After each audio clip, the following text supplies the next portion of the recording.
to my right, my other left, my dyslexia, that happens to me a lot more lately.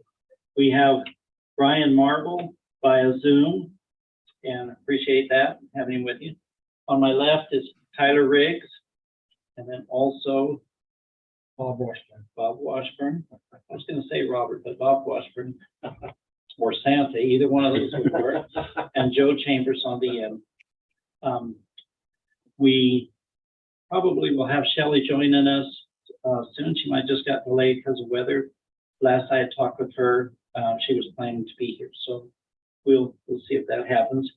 At this point, because of that, we will have, with Shelley not being present, we will have Bob Washburn as a voting member as we get going, unless Shelley shows up, and we'll keep you as an alternate, okay? Still to participate and join in with us.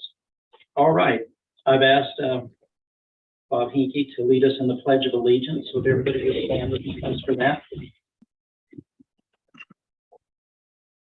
I pledge allegiance to the flag of the United States of America and to the republic for which it stands, one nation, under God, indivisible, with liberty and justice for all.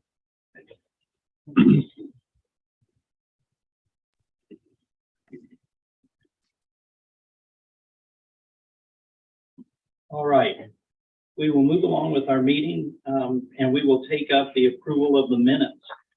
So I would ask if everybody had an opportunity to review those, and if they had any questions or any items that they saw that we needed to address. I have one, line 137. The word subjective should really be subject to, subjective to. Those are the areas subject to the findings of fact. Tyler, that sound okay? Yep. Anybody, any other items? It all looked good to me. And so if nobody has anything else, I would entertain a motion to approve our minutes.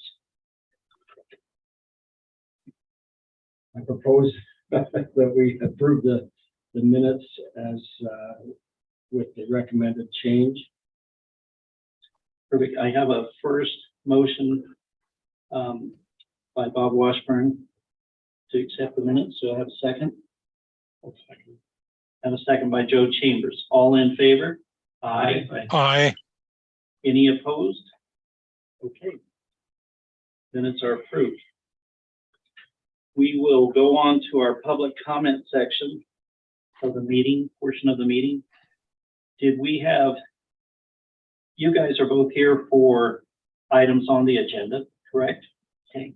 So do we have anybody that emailed in or text or called or maybe online? Yeah, we checked our email. We have no comments on. We have no comments. Okay. Sounds great. We'll move right along. Can I just ask for a Yes. courtesy? Tyler, can you email me the agenda again? I looked at it earlier today and I must have accidentally deleted it Yeah. from my email. Thank you. Go ahead, I didn't. No problem.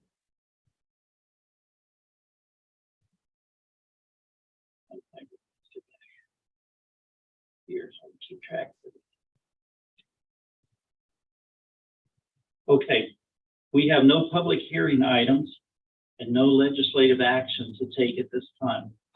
So we will go ahead and move into our administrative actions, item number 1, which is the Rocky Hollow Estates subdivision amended final plat. The Providence City Planning Commission will review, consider, and may take action on an amended final plat for the Rocky Hollow Estates subdivision, amendment number 1, adjusting an internal lot restriction by amending the front and street side setbacks to a minimum 20 feet setback for lot 1, located at 585 South, 480 East.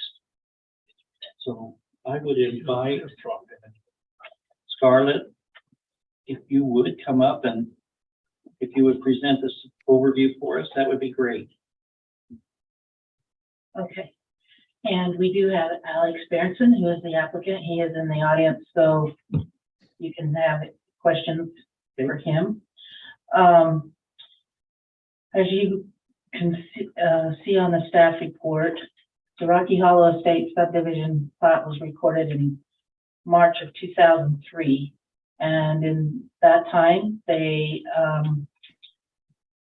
used the setbacks that were in the city code, and they put those on the plat. And when a plat is recorded, then even if our setback rules change, the notes and the lot restrictions on the recorded plat are what we live by. And that's why this is in front of you, because they would like to do an internal lot restriction and amend the plat to allow them to reduce those side yards.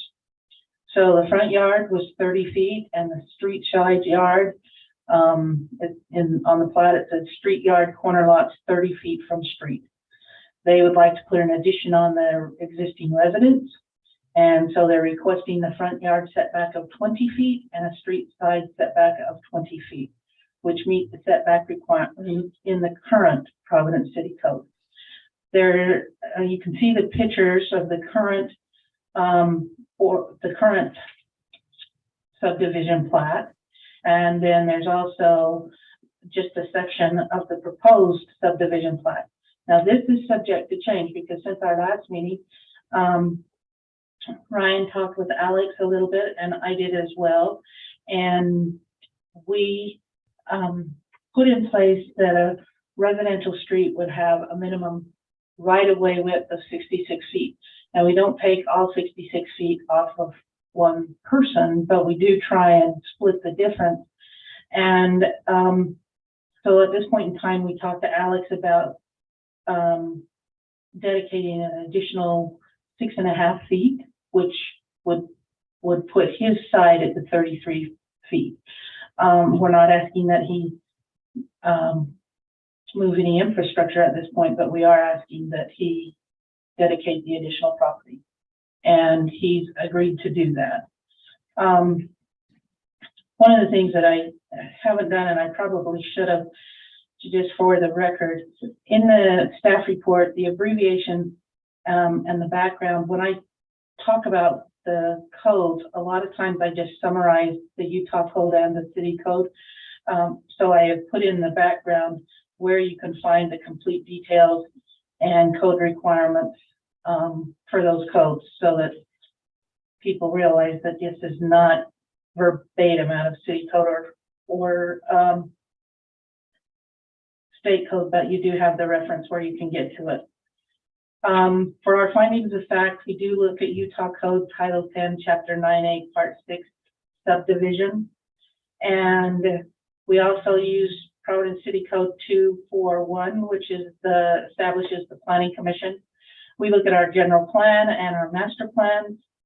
We looked at Utah Code for the internal lot 10.9A 10327 for the definition of the internal lot restriction. And we looked at 10.9A 608, which lists the requirements for amending a subdivision.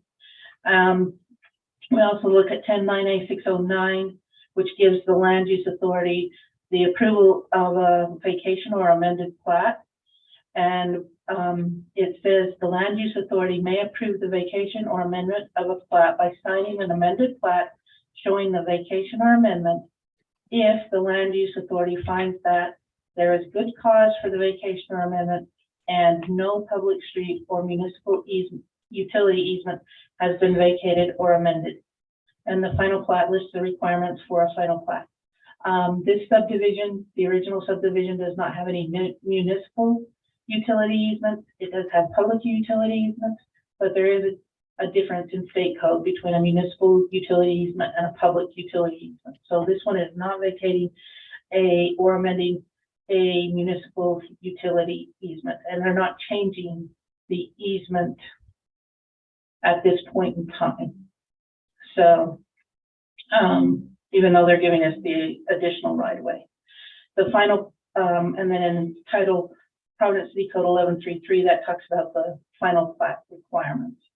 So the conclusions, we have enacted ordinances the city has enacted ordinances requiring that a subdivision comply with the provisions of the municipality's ordinances and the provisions of Utah Code Title 10, 9A, Section 6. The Planning Commission is the land use authority for subdivision. The general plan shows the preferred scenario for this area is neighborhood residential development, which is what this is. It talks our Parks, Trails, and Recreation Plan shows that this area is within the half-mile geographic level of service area for Von Bear Park, which is a regional park, Rager Park, which is a neighborhood park, and local park, which is Hillcrest Park. Hillcrest barely makes the half mile, but it is in there.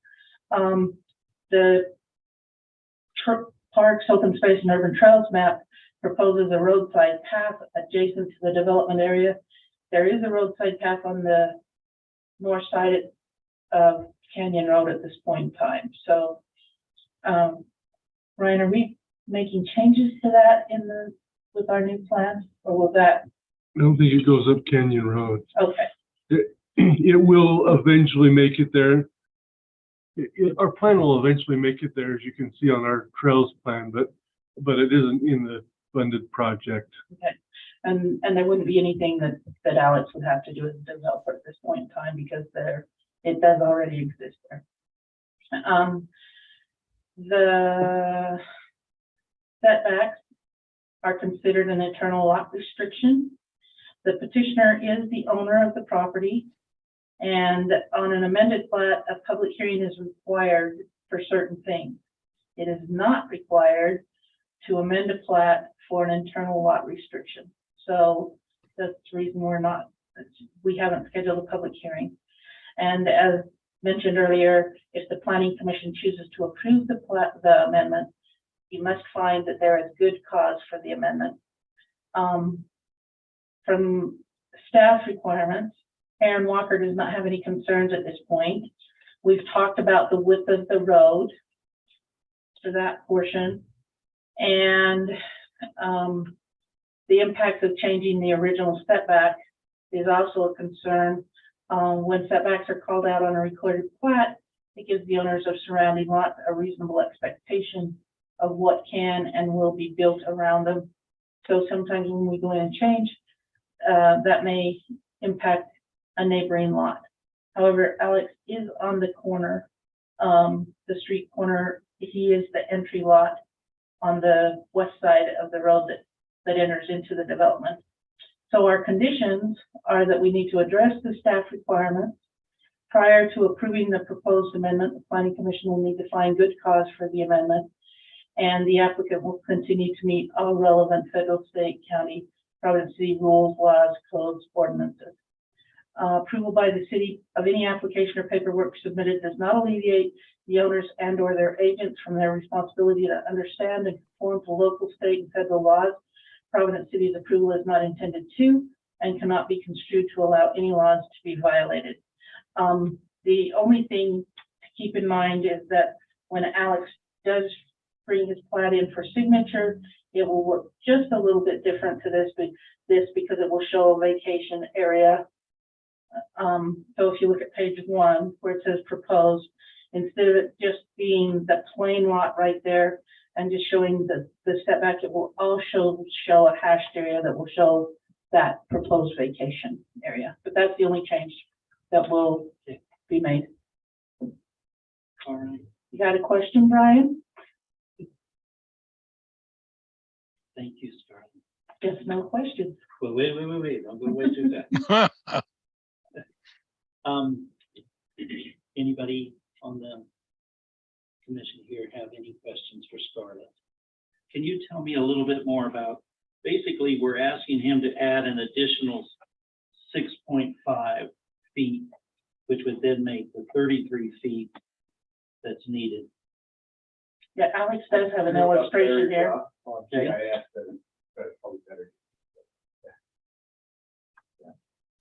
Thank you.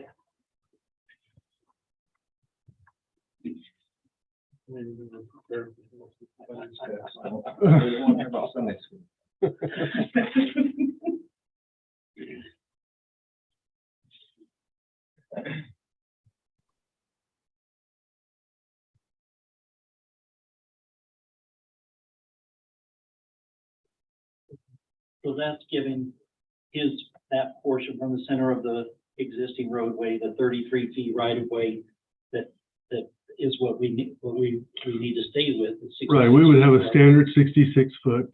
Some areas we have more, and if they come and we don't need it, then we could give it back. Some, we don't have enough, and so when they come and ask for something, we take that so that we balance it.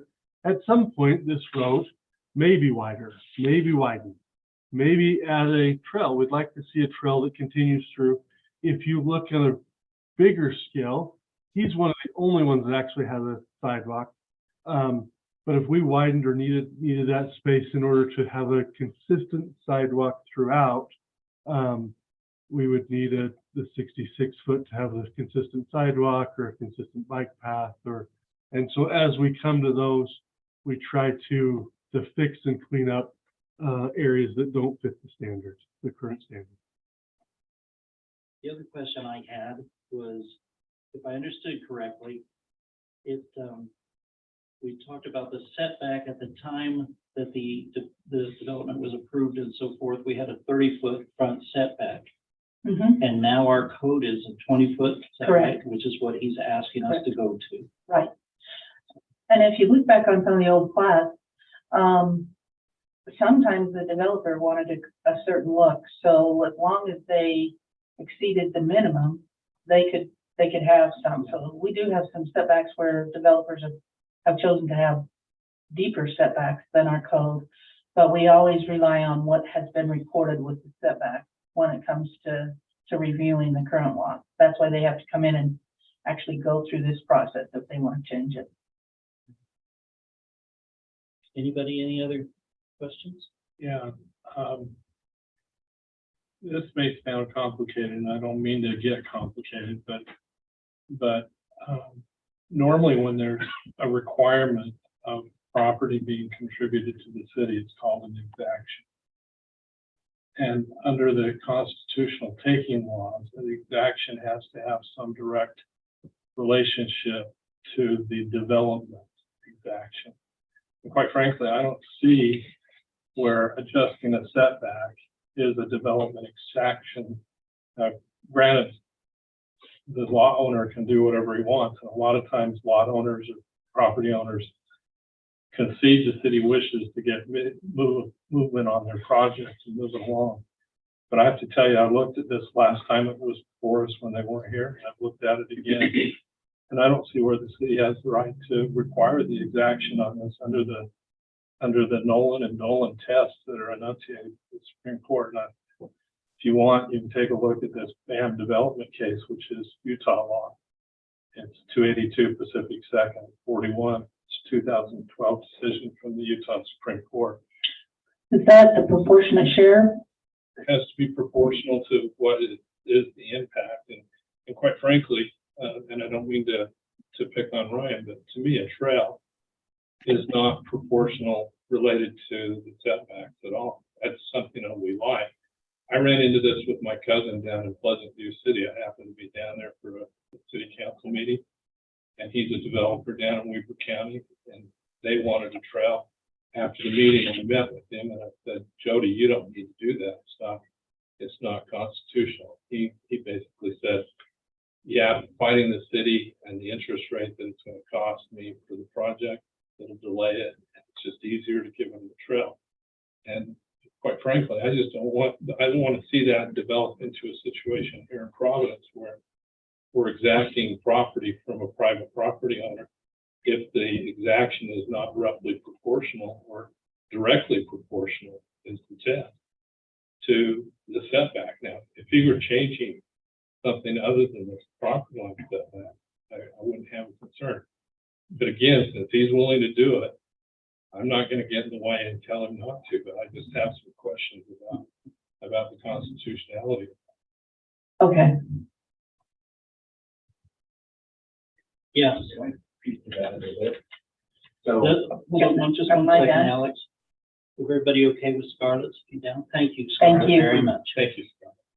Yes, Alex, if you would come up and just for the record, if you'll say your name for us and then talk to us about your thoughts there. So, name's Alex Barrington. I'm the property owner here, and I actually do development as well. And it's tough because it's like, I've looked at this, Joe, and it's 950 square feet. So I ran the numbers on it and I'm like, well, if the city condemned this and move forward on the trail, it's like $4,500 or something like that. The truth is I have a wife that really wants to make this happen. And I mean, we're coming back 18 inches. So on the south, like we're literally at the roof line. So as far as the road, and it won't affect that anyway, but I committed to it. And after I kind of knee jerked and I was like, oh, maybe I shouldn't have done that. And I guess what I'm saying is I'm 100% okay with dedicating it to the city. Like it doesn't affect me. I actually want Canyon Road to like eventually be, I don't want to say widened, but I'd like something to be done with traffic or pedestrian traffic that allows it up there. It's just a safer route than it currently is. So anyway, so what I'm saying is I don't want to set a precedent for the future for you guys, because I don't think that it's fair.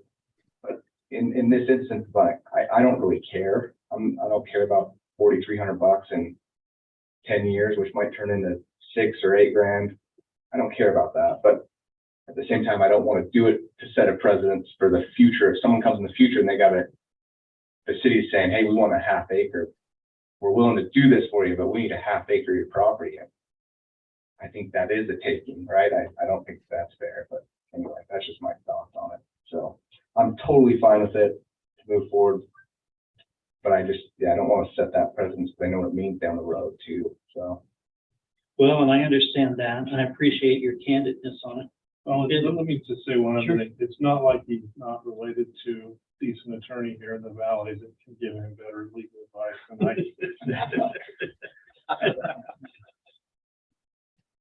can. Well, We never want to go the legal route, Joe. We don't. most developers don't.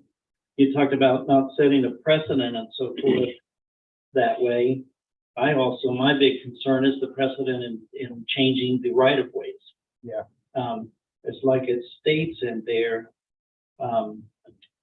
get to my notes here. It's in the conclusion of law, item number 4. Setbacks are considered an internal lot restriction. This is what it was. And then also into the staff comments where that people, let's see, currently code, yeah, impacts of changing the original setbacks. It's interesting now because we have this added feature to it in a sense that what was done then, what you're asking for is what it would be now if nothing had been done. But you also get into the situation that that the owners of surrounding lots and now all that reasonable expectations that this is what would be existing. And are we going to set a precedent by what's to stop somebody else from coming in and saying, hey, I'd like to get my lot lines changed, my setbacks changed. Yeah. We had an issue with a driveway and some things like that. That was a little bit different. It was building within the right of the setbacks and so forth. And but that's the only thing. What do we say? My response to that would be, I think that's the consequence of the city changing from time to time. So, Michael, I think that you need to continue in your position for a few years to keep the consistency. But no, the reality is, I understand the zones change from time to time as years progress, and the developers can choose their setbacks ultimately anyway. So I think that you're in a tough position there. But I would also, and I would say really, in my opinion, the only way to handle that is case by case. And if you look at this case, you go to the west, this Spenlows live next to me, Right. completely the different subdivision, right? But it's right next door. And then you go across the street, Mary Ellen's house, again, like much closer to the road. You go to the Johns. Because those are with the 20-foot setbacks. There are, Is that right? some of them are actually, 30. I think, grandfathered in. I think, like Mary Ellen's might barely be 20, or it might be a little less. But then you go literally right across the street to the east of me, and her house was not part of the new subdivision because she was there, she's been there 40, 50 years, right? So if you're building, and this is completely, again, my opinion, but if you're building a 55 and older community, right, and you enter that subdivision and you want it to look nice and flow well, and like, as a developer, that's what I want. Like, I want someone to come and change it. But I think in this case, and I may be a little biased, you know, but I think that you've got a different situation. I think you guys are frankly just going to have to face each of these situations differently. And because if this was part of another development, like a master development, and everyone around me was very consistent and the same, I think you got a good argument. Like, no way, like, we can't change this. But anyway, again, that's my opinion. Well, and I appreciate that. I guess I go back to our code, what we go by is setbacks are considered an internal lot restriction, and there's impact to others. The other thing about it to me is we're not, because there's not a requirement for a public hearing, the neighbors don't know anything about this changing. Could you make it so? Could you make it conditional upon the neighboring parcels? I mean, I could go get letters. Yeah. I'm just throwing things out. Yeah. Because it may be one neighbor today says that they're fine with it, and then your house looks much better than theirs, and so then they're not happy with it. Well, they better be happy to increase their value, right? So I'm just throwing out, I'm trying to be the devil's advocate, but I'm not saying I lean one way or the other. I understand. I also put a lot of weight in the fact that this is what it is now, you know, and had you not built or anything, and I mean, these are setbacks now. So how would that impact that? I guess I want to know, first of all, if anybody has other questions for Alex in regards to this. I think from the comments that Joe made, I'd also ask you, I know you mentioned you're willing and all of that to do this, and that kind of stuff. I want to make sure that you're not being coerced into doing it, you know, to get what you would like. He just said that he was married and his wife wanted.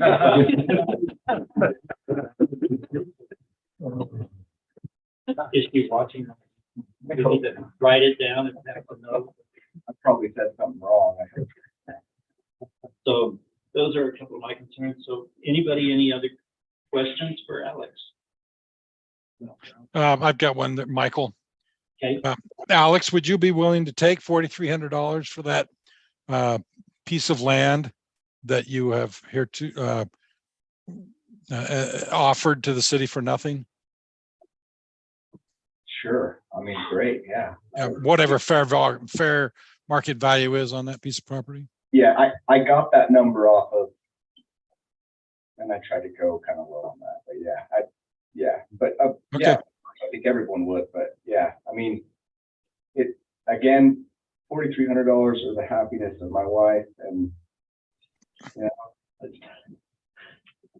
Yeah, I think part of what Brian's looking at is how do we look at this and how do we do this so that it's fair and equitable. totally, Completely, if we were faced with this again. yeah. So, okay, one last time, anybody, anything for Alex?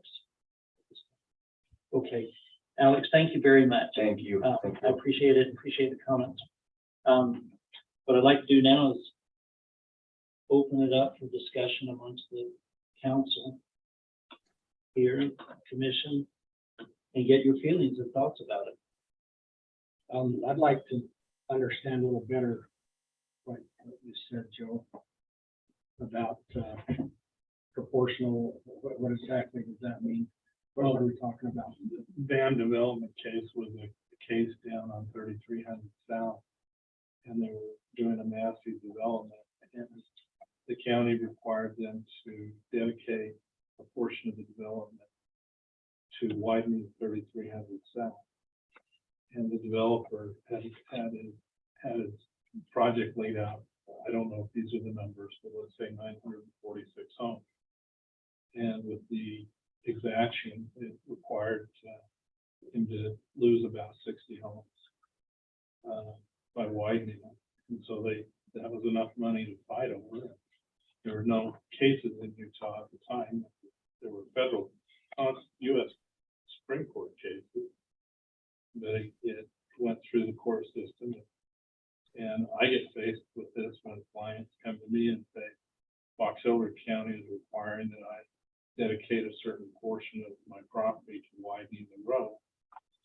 And, you know, you look back and you say, okay, in Van, they have city engineers and traffic engineers indicating what that size of a development was going to do to the road traffic and why they needed it, why it was proportionate.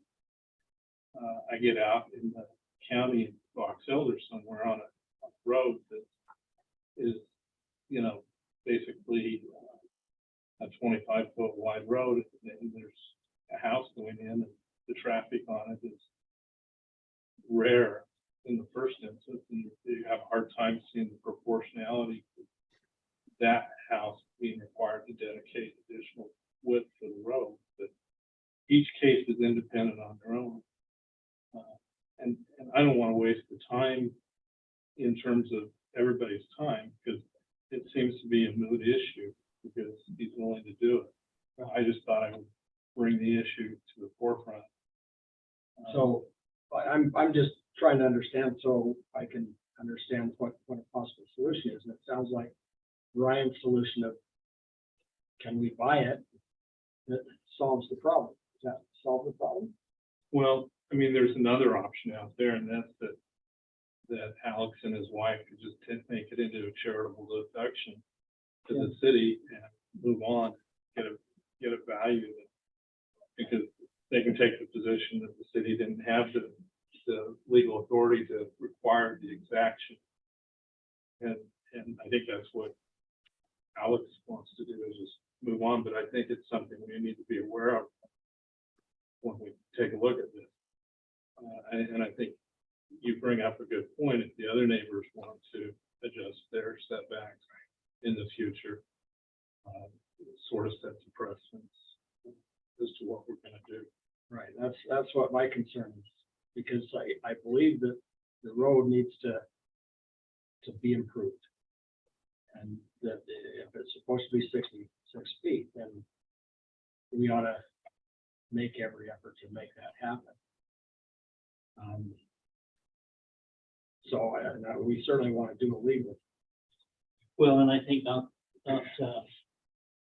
giving the perception that you got to give us something to get something.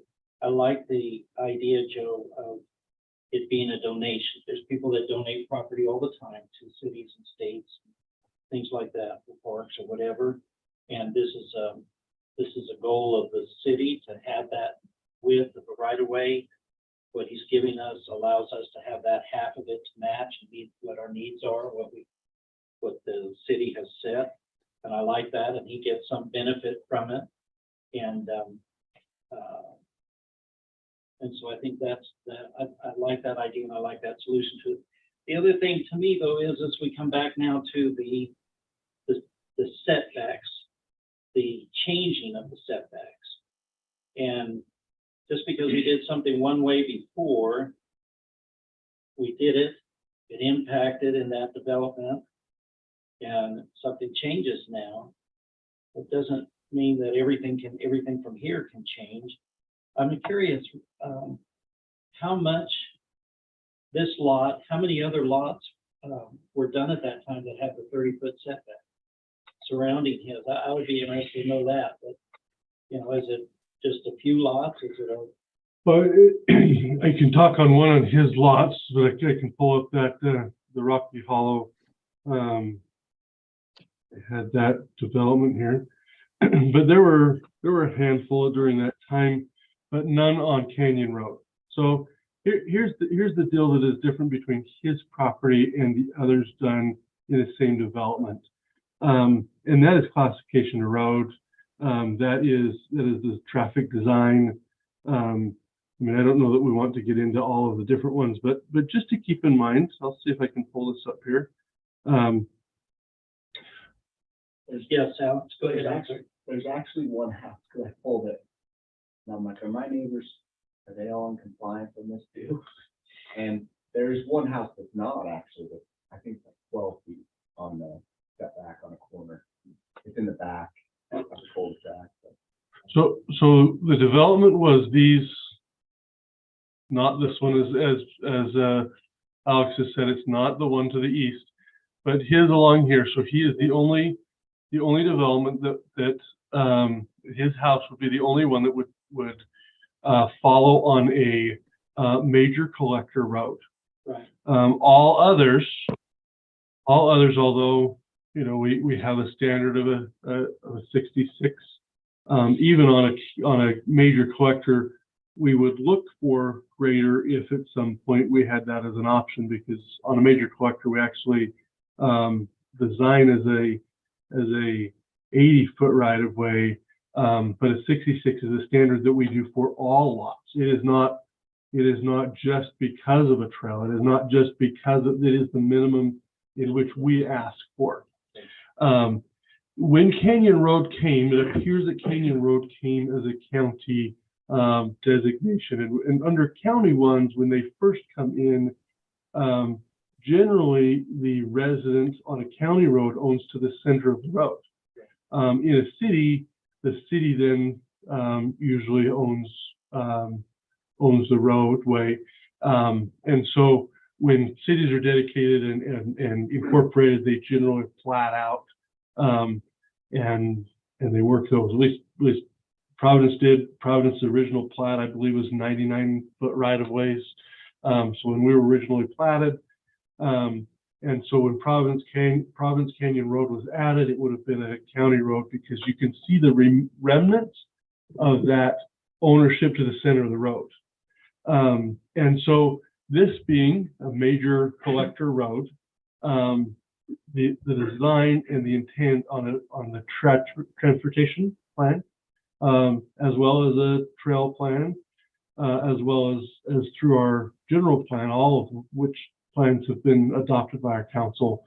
At this point, I would say the only one that would have triggered as much of this one is because it is next to an insufficient road, and we have identified this road as an insufficient width road. As a what? Insufficient width road. It is not wide enough for its functional classification. Canyon Road. And that's where somewhere down the road, we may look to do something So else. did we hold up application for the commitment that we wouldn't bring an application before the planning commission unless they did? No. Did we ask and say our standard is 66? Would you be willing? We did. And we appreciated that he is, and he could clearly see a citizen of that caliber is needed, and we love that. But at this point, we are looking to try to have our functional classifications deficiencies remedied as it goes. Could we buy it? At this point, I don't buy property without a council buying property. I mean, that's not my umbrella, and without them. So Nor am I suggesting. so anyway, I don't have that ability. So if you voted on that, it's not my ability. It's not within the ability of the realm. So No, I think where we're at with it, and thank you, Ryan, for that, including clarification. He's willing to, Joe suggested a great idea that we could give him benefit, and this thing could get moved. Now I come back to one other question. The changing of the setbacks comes down to item number 6 there. What is our good cause? What is the good cause to do this? Besides his wife being happy. But I know how valuable that is. But from our standpoint and the things that we're asked to do, and What is the good cause for? Well, in my mind, it's the property owner's right to use their property and consistent with the current ordinances of the city. And it furthers its private property. So if others came in that have the 30-foot right of way and asked to change, do you feel that we would entertain that possibility because the current setbacks are 20? If they wanted to do an I would. addition?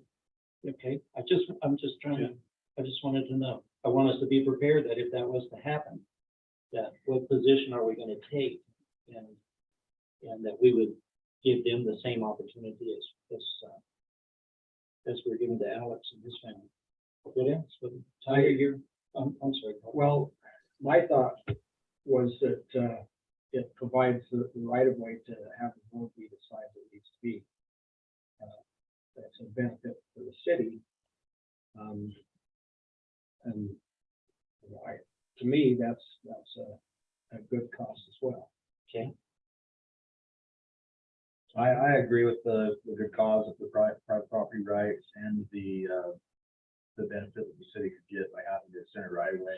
I would like, if possible, I appreciate Mr. Berenson being willing to donate, but I don't know that that's a fit. If we were to make a similar request to anyone in the future, to expect it to set the standard for it to be a donation, I don't know if I would want to do that. So I would maybe like to look at it giving the option, even if it had to go through city council, say you have the option of we'll buy it or you can donate it. Donate is probably easier, but you have to the council too. But I'd like to have it that's to give the property owner that option so that we don't set the precedent that it has to be a donation. You know, there's another thing we could do too, and that make a recommendation that an ordinance like this, that notice be given to the adjacent landowners, so they have an opportunity to voice if they have some type of vested interest, that vested legitimate interest, not just not wanting development, larger development on the property. I would agree with that too, just in terms of protecting in the future. And I appreciate that you said you get letters from everyone, but it's just one of those things that you want to validate that people who bought into development with a certain plan and character and all of the other features. We don't know, the next one might be something different, and we don't know what that is. And it's all about the next guy that's going to come in and make a request. So I think that's a wonderful idea. Well, I don't know. I'm just thinking the ordinance now is 20 feet. Setbacks now. And the setbacks, and that's what he's asking for. And it's his property, and we're allowing others to do that. So we're already allowing others to do it because the ordinance changed. Those who built or who've already built met that 30-foot, just Right. like they did. Right, but I'm saying now as people build, they can do it in 20. So it has been allowed. Yeah, I agree. Brian? I agree with the setback. If it wants it moved or changed to what's the current code is, I don't see a problem with that. I do think we ought to pull the donation or the requirement for him to give up the property. I think he needs to go to the city council on that and do a deal with him. If he wants to donate it, great. The city would love to have it, I think. I don't know if they're willing to pay for it or not, but I think we need to pull that out of the equation. There shouldn't be, it's not even up to his wife's happiness at this point that we don't even need to we don't even need to consider that. I don't believe. I don't think that's part of our responsibility. I think the city would love to have the property. Are they willing to pay for it today? I don't know. Are they willing to take a donation? That's fine, but I don't think that's our job. I don't think we ought to be laying down and agreeing with, we're going to trade you this or the like. We need to stay out of that business, I believe. Yes, Alex? Just for process sake, Alex, you gotta come oh, forward. I'm sorry. I'm just thinking from an ordinance standpoint for you guys to be able to process this quick. quicker next time it happens, right? If, I'm happy to go to the council totally, I don't think anyone would. But also, you guys got a bunch of other stuff you gotta deal with. If someone is willing to donate, is there a reason it should go to council? And I just would say, if they're willing to donate, just let it go through. But again, Joe may be thinking from a legal standpoint, maybe you need to do that too. Like it needs to be presented either way, whether it's a donation or a city's paying for it. Thank you. So I get the feeling you'd like to get it resolved tonight, move forward. I'd like to step forward on a path, yeah, if I could, yeah. Whatever path that is, yeah. If the council was to, if the commission was to make a recommendation to allow this and identifying the good cause and everything else. Sure. Lightweight one, yeah. Nothing too heavy. Nothing too heavy. But yeah. Are you ordering a Happy Meal or dinner? My butler has just asked me if I'd like a light sandwich for breakfast. Sorry, guys. Can we get in on that or, all right. He doesn't deliver. I think we're good with the good cause. How do we look at from what he's asking for? Can you move forward now? Can you make this? Do I have to go? I understand what all you're saying. I'm willing to do this. What would we do? How would we do that? Because we can take action on this, adjusting the internal law restrictions to grant the request for the setback to be 20 feet. I don't know if we have any authority to say that pending the acceptance of the council of an agreement for the donation of the right of way. No, No. no, I think that we've mixed in this application that we've mixed two different issues here that we could approve the setbacks without even thinking about exchange or getting this property for no charge or whatever. I think it sets a precedent, whether Mr. Berenson is a nice guy or not. It sets a precedent that we like to swap things around. I think we just need to pull it out of the motion. Let me put this out for everybody to think about as well. As a city, we have a responsibility to gather and do things that benefit the city, which is exactly what the staff and management has done, is say, hey, we need 66. That's our minimum everywhere. It's 40. Would you be willing to do this? That's the city doing their job to get us, the city, what it needs. And that brought that up, and there's an agreement for it. And But there is a level of coercion, I think. It's not great, but I think there is a level of coercion. That's my opinion. I agree that we've got two issues here.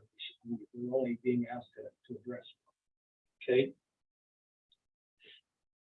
I agree with that. If Yeah. Alex wants to donate the property, that's great, but it should be very clear that's not what we're deciding. everybody in agree with that? And then so the good cause for the city getting right of it, not valid by the property rights. Yeah, that's property rights. Okay.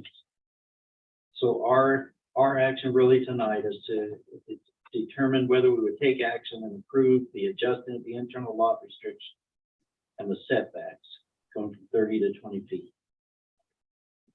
Right? I believe so. And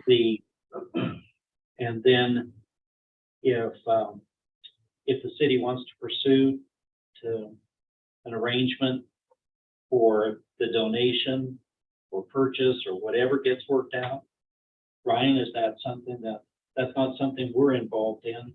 It's not something we're being asked to do tonight. It's not something you're asked to do tonight. And if you'll read your staff report, it does not ask you to do that. Yeah, I It agree. is informational that we have identified a deficiency.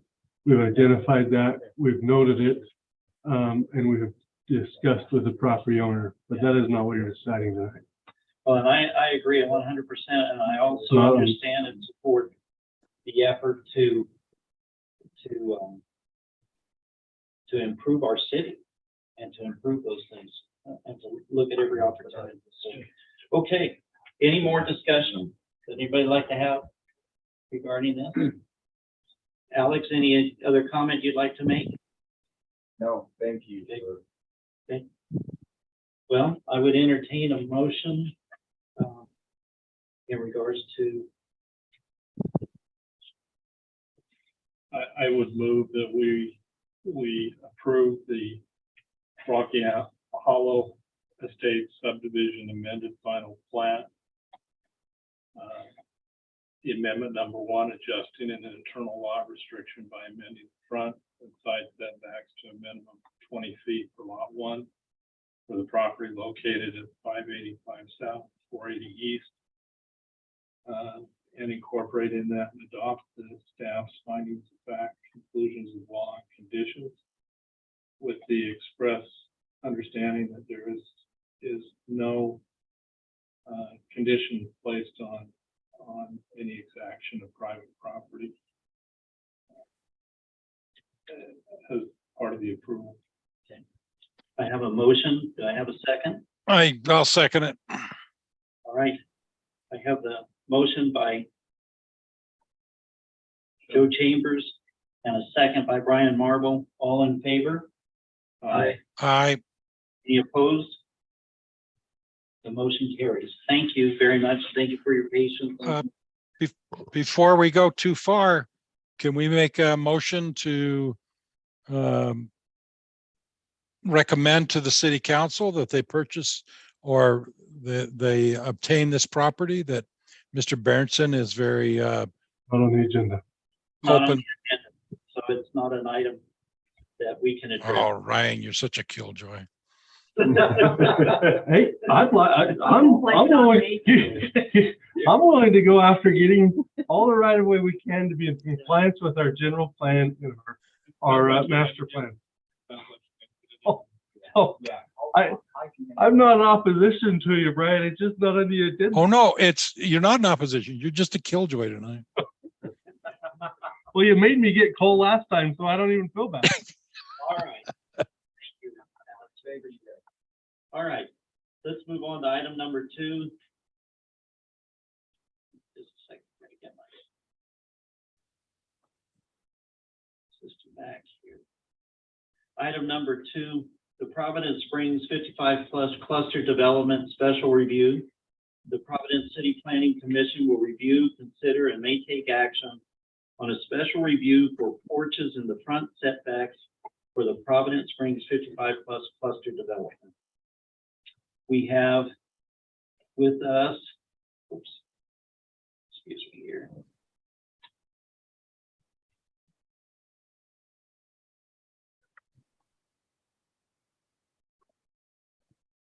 Jody Robbins. Jody Robbins, representing the applicant and the agent for the property. Thank you, Jody. So I would invite Scarlett out to give us an overview of this. Okay, Jody came in a little while ago with a rezone, and then he came in with a cluster development proposal that had a special review before he started this process. And now he's got into the process. He's been working with his prospective buyers and things, and he'd like to talk to you about the front yard setbacks as well. He's not asking to reduce the overall, but he is asking, we do allow projections into the setbacks, but he's asking us to allow the projection a little further than normal. And just because I went through that little blip on the first one saying that I abbreviate, I do still abbreviate and summarize the codes. But in this one, I actually did make sure that some of this code was put in verbatim, because it's important for you to make sure that in your decision that you know what the code says. So we look at the findings of fact. We looked at Providence City Code 1014-1, which is cluster and interblock development. And the cluster and interblock developments provide more intensive use of land in further developing existing areas. Requests for cluster or interblock development proposals shall be forwarded to the Land Use Authority for a special review process described herein. And then it talks about the review procedure. He submitted the plan. There's no requirement necessarily that we have a public hearing. However, after you review this, if you feel like one is needed, you certainly could have one, because our code does give us that option. There's if a public hearing is required, the city may collect a fee upon development request for the proposed, covering the cost of advertising or mailing of such notice. So we can, if you do that, there is a provision for it. The approval, the Land Use Authority may approve, conditionally approve, reject the request. If approved conditionally, the written response or report shall be required to contain conditions, limitations, or amendments to the development plan to ensure that the development is integrated into its surroundings and serves the public interest to the greatest extent possible. A copy of such response or report shall be furnished to the applicant without delay, and additional copies shall be made available at the city office for other interested persons. We will use the documentation in the minutes along with the staff report and whatnot for your for us to be able to show people what your decision was. So Kai, when he goes back and puts those minutes, he will document your motion very carefully to make sure that comes out. And then the next part says that development that includes a subdivision shall be required to meet subdivision requirements. This is not approving the subdivision. He went through that process the first time, and with his concept plan as part of the special review process. So right now, we're just looking at a straight special review for a request, not a subdivision. And then all approved site plans for the development, including modifications and conditions, shall be endorsed by the Land Use Authority chairperson as approval of the Land Use Authority. So you'll sign off on his new proposed plan, which you do on the first one as part of the plat process. Right. On this one, he'll bring in some documentation. If you vote in favor of it, then he would bring in the documentation, the plans showing that, and then the chair would sign that on behalf of the planning commission. No special review application shall be approved by the Land Use Authority unless the Land Use Authority finds that the application complies with all requirements imposed by this title, which is Title 10, the zoning regulations, Providence City Title 11, which is our subdivision regulations, and any other applicable ordinance or regulation. It is consistent with the objectives and purposes of this title. And I do have those down in number.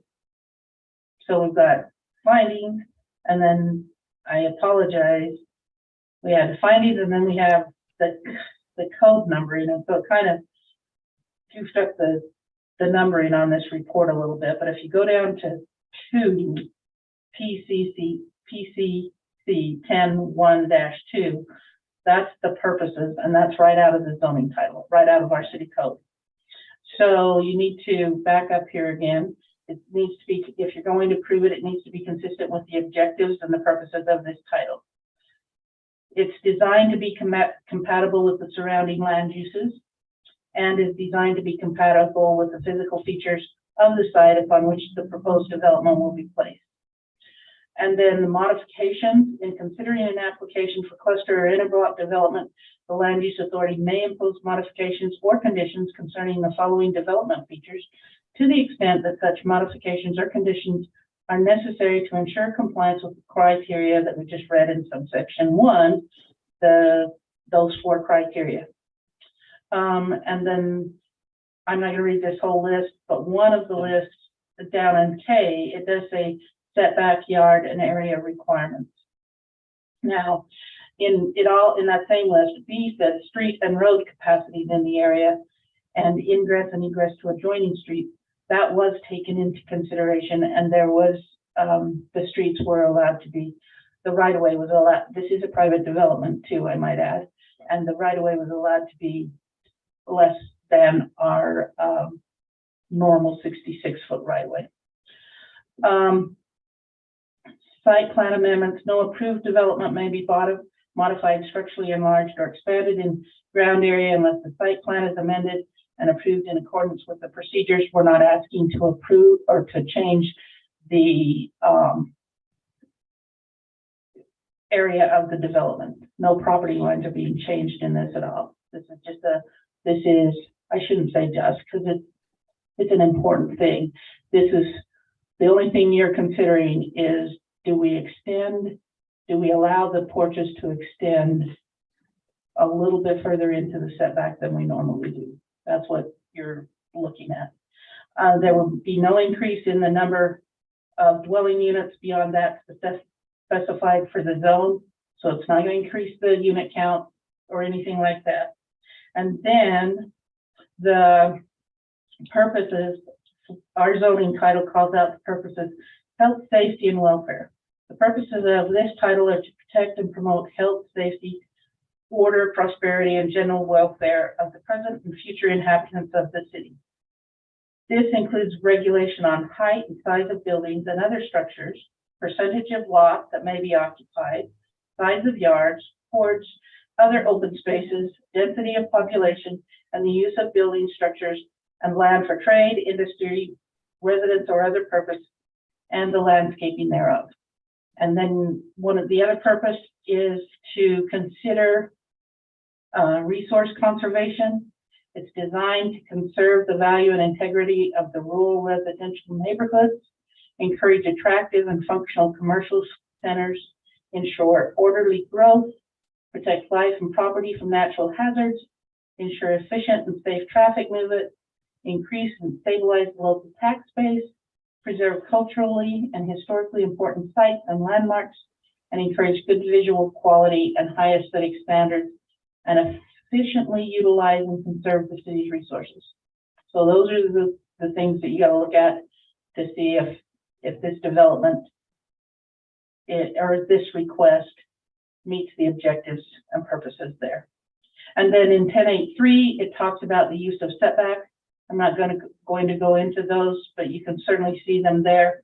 And this is how we talks about how we address the front yards. And then in the conclusion, it talks about what I talked about, that they did come through the special review process for cluster development in 2021. The 10.14.1 does allow the land use authority to impose modifications or conditions concerning the development features, which include setback, yard and area requirements. The uses surrounding the development area include, there's one property that's agricultural still. There's single family residential development with 6,000 square foot lots, which is what this development is. There's a single family residential development. There's an area that has minimum 12,000 square foot lots. And there's also a multi-family residential development with a maximum of 7.25 units per net acre. And that is shown, I showed those on a map. So the physical features of this site include, there's hydrology, there's soils types, there's land use and topography, and wetland delineation, and they're shown on a map as well. Those included. Our code considers porches that are 30 inches or more in height as part of the building. The front setback for the principal structure in the R1 6th district is 20 feet. That 30-inch thing is important. And so therefore it should meet the 20-foot rule with our little bit of an exception. And then that is that it allows steps, uncovered porches, eaves, and roof extensions to project into the required front yard setback a maximum of 4 feet. So if it was an uncovered porch and was less than 30 inches high, it could come into that setback 4 feet without even having to come to you. Code gives them that. As long as they are placed so they do not obstruct light or ventilation of the building or ingress or egress for ready use of the yard, and they meet the building code requirements. Now, there are 4 things that we talked about earlier, and that's why in the staff report, this is in red, that says these 4 items will be completed during the planning commission meeting, because these are things that, just like in the previous one, these are things that staff can't, I mean, we can have our own thought process, but these are things that you really need to look at and consider how you feel as a planning commission that this application, if it meets those. And then, of course, our conditions, our standard conditions are to address any comments and or conditions from the planning commissions or other staff members.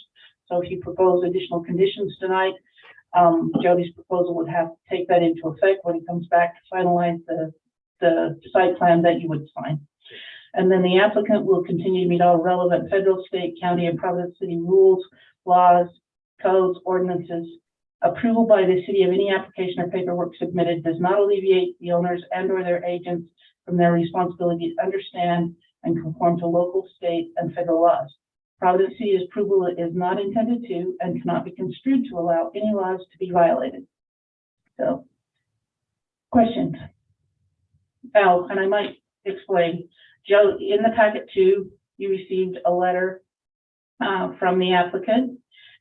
He also included the floor plan, the site plan, and he included elevations so that you could see what the homes look like. You can see how the porch is done. And then he made a recent submittal that was sent out, and I told Ty we would include that in the information that goes as part of the staff report. I think one's called the Naomi and the Lamaya. He sent those 2 illustrations. So I have a question for you, Scarlett, if you would please. We allow, if it's an uncovered porch less than 30 inches high, it can come into the setback 4 feet. mm-hmm. What is it if it's a covered porch? Considered part of the main building and it stays at the setback. That's what, and Jody wants covered porches. Right. So what that's it the shows. exception. Okay. Anybody, other questions? Thank you very much, Scarlett. That was great. Don't leave just yet, but just want to tell you that was very good. Thank you. Any questions for Scarlett? Just what you said the last time, if it's covered porch, it's part of the building, and it's part of the 20-foot setback. Right. So the way the setback is measured is from the property line to the front face of the building. And if it's an uncovered porch less than 30 feet, then you don't count that as the front face. You go to the next wall to measure the setback. If it's a covered porch, then even though your foundation might and your main wall of your front building may be back far enough, a covered porch then becomes part of the building. So then the front of that covered porch is where you go from the setback line to. And from this diagram, we're basically looking to come 6 feet in. Yes, that's what he's requesting. Okay. All right. Anybody, any other questions for Scarlett? And I do know, I know Jody would like all developers and the city staff too. We would like to process things in an expedient manner. We want to cover all the bases, but we don't want to drag things out. But you certainly can, after you talk about this, you certainly can schedule a public hearing if you want. Mhm. Brian, any questions for Scarlett? We must have muted you, Oh, he muted or himself. he muted us. My apologies, my sandwich just arrived. Okay, so what are the setbacks on each side of the property? What is code on these particular lots? The front yard is 20 feet, and you know what, Brian, going to have to go back and pull up my phone to make sure, but I'm quite sure in the single family high, we changed that to 7.5 on each side. Okay, Street side, and then a street side would be 20, no, street side, I think it's 15 feet. and the back side is 15 feet, right? Yeah. Okay, so that they've gone ahead and designed these property or these homes on these properties with that in mind, that they're right up against the code, and they're asking for a request to change that on the front. Okay, thank you. Actually, they haven't submitted a formal application for us to review site plans yet. So This is the it would be first- premature for me to say that I don't know how they've designed it, honestly. I mean, I know what's in this packet, but as far as a formal application for a site plan for one of the units, we have not seen that yet, the formal application. Jody wanted to come in and see just exactly if he could, if you would allow this change, then he will do that. If not, then he will follow the rules. He's very good at doing that. So, That's good to hear. yes, Thank he is. you. Anybody for Scarlett? Last chance, going once. Thank you. Thank Jody, you. Thank you, Scarlett, very much. Before we invite you up, I'm gonna ask that we take just a couple minute break for me, if you would. And then we'll get back and get you up here and get you started. Perfect. See you in the restroom then. There you go. All right, you go to the men's and I'll. Did you guys find? All up there. You guys doing all the talking?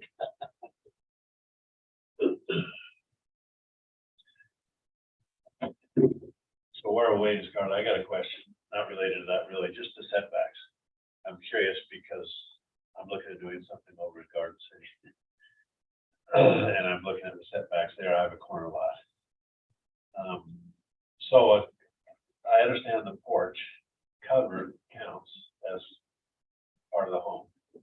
If the stairs aren't covered, is that, That depends on, honestly, that depends on how the municipality that you're looking at, it depends what their code says. what does ours say here, out of curiosity? Uncovered stairs would be okay. So the porch cover counts, but not the stairs because they're not covered. Okay, that's- And on our code, that's how it would be. Right, But I'm I have just no saying idea therefore. how, yes, somebody else's may be way different. But right. the building code stuff would, well, Garden City, the building code stuff would be standard with Utah, but they may have some different city codes. So they may say, no, steps are part of the setback. I don't know. So let me ask you another question, on a corner lot, because there it is, because of where the subdivision is in, but the front of the house is always where the front door is, or can another part of the house be counted as the front of the house? Where you're on a corner lot, do you see what I'm saying? For the setbacks, because the setback's different for the front of the house versus the side of the house. In Providence, if you sit your house on a corner lot, the corner that your front door faces is the corner which may not be, I mean, your garage, your address goes with your front door, not with your garage necessarily. Because you could have a side entry garage on a corner lot, but your address would still be where your front door goes. That's the way we do it. So, but again, it would depend on how they may have something in their code that dictates something different. Right. So, Good, I'm learning, thank you. All right. Everybody's ready. Jody, if you're ready, we invite you to come on up. If you'll state your name just for the record. And I'm Jody Robbins. I'm the developer of Providence Springs 55. So the reason we're here, one of the main things we've looked at with this development, where we want the sense of community or the welfare, the just community feel within here and or within our development. And with our research, one of the ways that we've seen to build that is kind of the spontaneous interactions or those spontaneous interactions among the residents help build that sense of community. And our residents, we want them to be able to sit on our front porch, and see the full community, as opposed to most floor plans that you see because of the setback rules. A person sitting on their front porch is basically sitting like this when they're looking at the community, because the garage is blocking this side of them and their neighbor's garage is blocking that side. So a further benefit of having these front porches stick into out in front of the houses is the visual quality of the street, instead of garage after garage after garage going down the street, which is it's cold. It's a social place after social place after social place being those front porches. So we are really passionate about that. So we've built a lot of outdoor living space into our plans, and some of our plans are deep enough that the back of the plan with the covered back patio and then having the covered front porch on the front of the plan exceeds the 65 feet of buildable space that we have, because our lots are 100 feet deep and we have a 20-foot front setback and a 15-foot back setback. So for consistency throughout the entire development, we are hoping to be able to push those front porches into that front setback area. And I want to stress, it's only the front porches that go into that area. Any living space is behind that area. The garage is behind that area. But looking at the 4 questions or the 4 items that we needed to comply with, and Scarlett's findings of fact, the code allows you guys to vote and make this change. The objective of the zoning, number 2, it's the welfare of the community as well as visual quality of the development, and that's what we're trying to do with these front porches is add welfare to the community, or have a good community feel, which is better welfare for the community. And then the visual quality is very important to us. These floor plans, we don't just want to build square blocks, which is what ends up happening if we push everything to that 20-foot setback. We want some dimension in there. The surrounding areas, Mountain View development that's adjacent to this, they actually have some driveways that are only 15 feet, which we don't want that at all, but that's very similar to the area that we're wanting between the sidewalk and the front of our front porch. So that's why I bring that up. And then the physical features of the site. This works with the physical features of the site. It's flat. It's where if neighbors are both sitting out on their front porch, they'll be able to see each other. There's not any physical features that adversely affect this. We're not going to have steep driveways or anything. Everything's flat and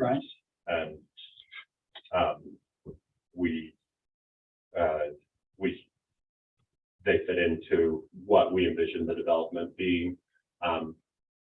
Within the development, we have walking paths, stuff like that, that we're really trying to push that sense of community, which seems like the same thing that your guys' zoning is trying to accomplish. So that's why we're asking for this change, so it's uniform throughout the entire development, and every house is very similar. I sent you guys 2 packages or 2 flyers. Those are our basically final plans of the two plans that I feel like are going to be our most popular plan. It's one of our smallest plans and one of our biggest plans. And as you can see, both of them were designed with the front porch extending past everything else. And it's actually less expensive to push the front porch back in, but you get less of a hallway and stuff, but we really wanted the front porch out in front. So that's why we're asking. I've got a question for you. Is the back porch covered? The back porch is covered. And how big is the back porch up from the house? I know you've got this jog here, but how much of a pad are you looking at? It varies, but the thing that makes it vary is the distance from the backyard. So we've been pushing that back porch into, like on that plan that you held up there, with a 15-foot back porch or back setback. That back porch, I think, ended up being about 10 feet, and our ideal is about 14 by 14 for our back patios. So that one we made a little bit wider and a little bit narrower so that we can fit into the envelope if we're able to have these front porches extended. And the front porch here that's covered is 5 feet. The reason we went 5 feet there is we have 5 feet and then there's one little section that pokes out another foot. Yeah. That 5 feet, there's on the corner of that, there's a 10-inch column, Right. which leaves about 4 feet for people with mobility needs. Issues or something. We're trying to keep a minimum of 4 feet other than in doorways, which is 3 feet throughout the entire property. So that's where we got the 5 feet. And then that extra foot sticking out is purely architectural.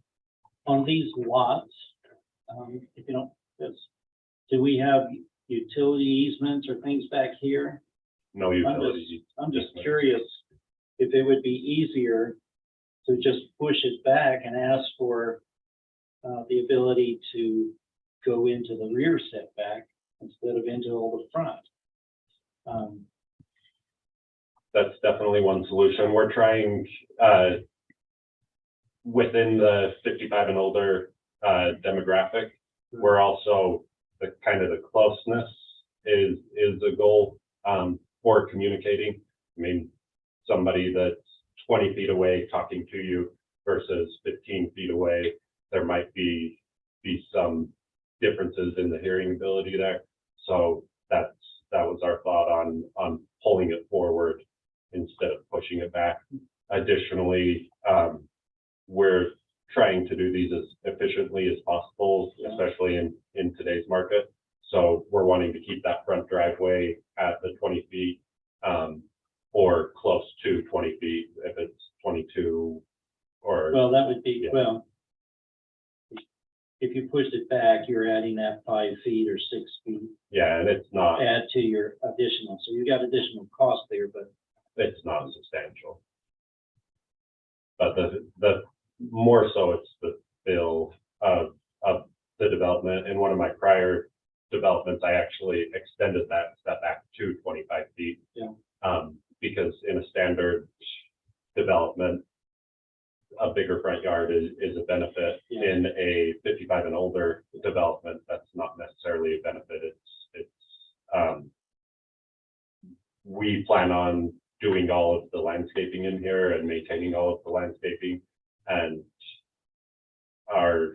the demographic that we're selling to and other 55 and older developments around the valley have even lesser setbacks than this. I mentioned Mountain View. In Logan, there's one that's only a 10-foot. In my opinion, that's a little bit too close because they have some garages that only have about a 15-foot driveway, and as you guys know better than anybody else, 15 feet is not enough for a driveway. How many lots are we talking about? 28. So this would not your lot 30, which is a bigger one anyway, so it's probably not a factor where the driveway would be going out onto whatever street that is. Yeah, lot 30 is not part of, while it is part of the development, it's not part of the Providence Springs 55 community. It's kind of a separate single family lot, and we plan on leaving it with the single family requirements because the neighbors next to it have that bigger setback. There's no reason for that one to be part of this request. Will these porches be under 30 inches? Are they ground level? Yeah, they're very much so at ground level. The biggest step that we plan to have, and our goal is to actually keep everything pretty well level. If there is a step, it'll be about 4 inches. But we're planning on keeping it as close to level as possible so that it's fully ADA accessible. Anybody, other questions for Jody? Now you come up against the thing again that worries me. If we change the setbacks to 14 feet, the last thing we had, last item we had, it had been 30 and there's changed now to 20. So we haven't done that here. We haven't changed. Would you have changed the last one to 14? No. This is, I guess, something very important about this development. It is a private cluster development, which falls into a different set of zoning, or a different set of requirements than standard lots. And this is, And there's within, more flexibility, I think, Yeah, with the it's- cluster development. yeah, it's within your code already to allow this. So it's not something that we're coming out of the blue and asking for. It's something that's already in your code. We can make these modifications. Bless you. No, other questions? Open it up to the rest. Code is that you can ask. Exactly. That I can ask for modifications. The one thing that strikes me is when I remember when this came up, they wanted to have a 28-foot road, which to me is pretty small, and they're gonna go ahead and have parking on one side. So it seems to me that if the parking is taken up, there's not gonna be much sense of a community from the front porch on that one side. All you're gonna see is the parked cars that are there. And my experience on these private roads is they park on both sides. You know, Yeah. obviously the HOA is going to enforce it. You mentioned that last time. Yeah, we're required to put up signs on one side, and then we'll have to monitor it as well.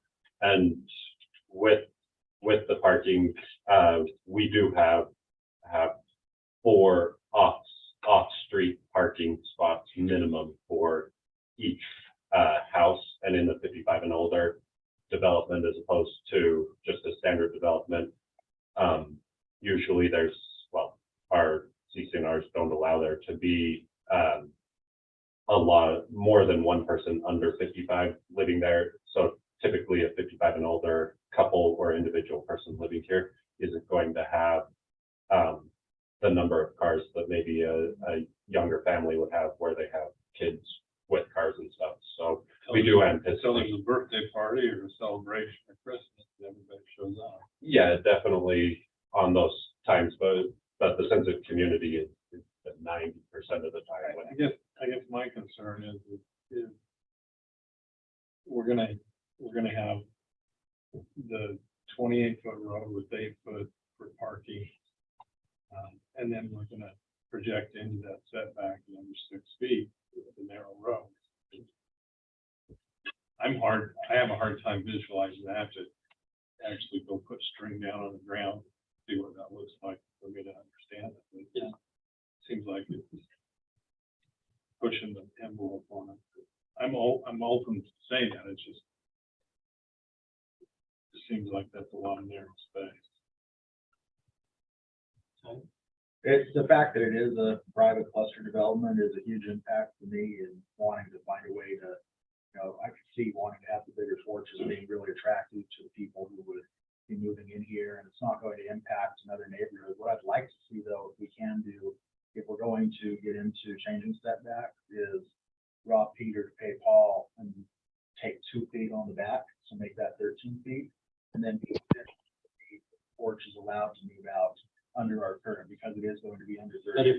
if it's a covered roof porch, It can it's go out not, 4 feet. no, uncovered. Uncovered. Uncovered. Uncovered. 4 feet. Sorry, that was bad. No, that's all right. Ryan, I like the, I wish I had a bigger porch. And Yeah. I think we all, as someone once said, space is finite, front porch rocking chairs are forever. Very good. Bob, how about you? Well, I was concerned about the roads too, but that's not even, that's already been approved, Yeah. right? And it's not really a concern. I've got some kind of mixed feelings, but one thing I do, recently had our cash summit, and they talked about senior living and possibly that most communities don't have a zoning that allows for much smaller kinds of landscaping lots, setbacks and things for the senior community. And so I kind of feel like this is probably a good way to have a senior community. Good communication, good feel. They're not probably, don't care much about having a big yard. So, yeah, that's kind of my feeling. I don't know if I have a thought other than if these porches weren't approved, what would you do? We would go back to the drawing board. Part of one of the solutions would be push the porch so it's level with the garage. We don't want to do that. We're trying to create a nice community with the porches. Then you'd have to shrink the size of the house as well. Yeah, there's robbing the back patio so that it's uncovered back patio sticking into that 15 feet. But the feedback we've gotten is people feel like 15 feet is a good amount of grass to have. So we're not wanting to private grass to have in the backyard. For the 55 and older demographic, once again, everything I say about our client it's that demographic. So we could look at uncovering part of the back patios or shrinking the back patio. But once again, we feel like the front porch and the back patio serve 2 very different purposes. The front porch being the social area, the interacting with the community, building that community feel, where the back patio is for private entertaining, eating outside, enjoying our climate.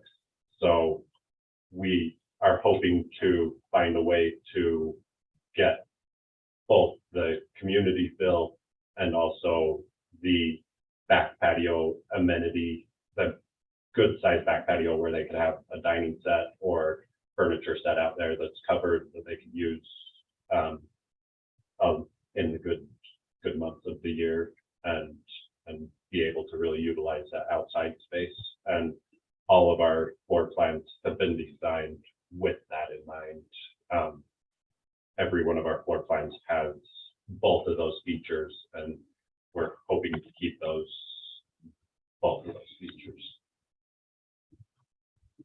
If you had to give up one, which would you give up? I know you're trying to get the best of both worlds, but you don't have enough space. It's either shrink the house. I like the idea that you have of the front porch protruding out. But I also need the 20 feet setback. So if you had to give up one, do you think the rear is more important than the front, or is the front more important? I personally, or as the developer and what we're trying to accomplish and the type of developer I am, I would give up the back porch and keep the front porch. I would, I really liked Tyler's suggestion of maybe splitting the difference where if we came into the front, that front setback 4 feet and then lost 2 feet of the back patio, it's kind of where we're able to still keep a decent back patio, and the front porch is further from the sidewalk than our neighboring development, the Mountain View development, and it's their garages that are that far from their sidewalk. But this would just be our front porch, and we would maintain. That would put us at a 22-foot driveway if we were able to put the front porch into that front area 4 feet. And a foot of that, once again, is purely for the visual quality of the neighborhood, having that second or that sub gable for the entrance to the front porches, because we've played around with designs where we eliminated that, and we feel like visually it's just not as inviting of a style. My problem is it's not just a porch. It's because it's covered, it's an extension of the building. That's how the code perceives it. If it's covered, it's a part of the building. So we're asking to extend the building 4 feet into the setback if we were to do this splitting.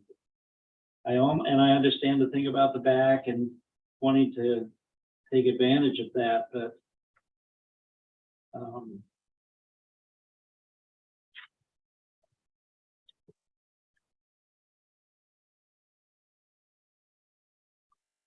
and because of other developments that may have been approved with a shorter setback to the front or whatever, it isn't what Providence is looking for.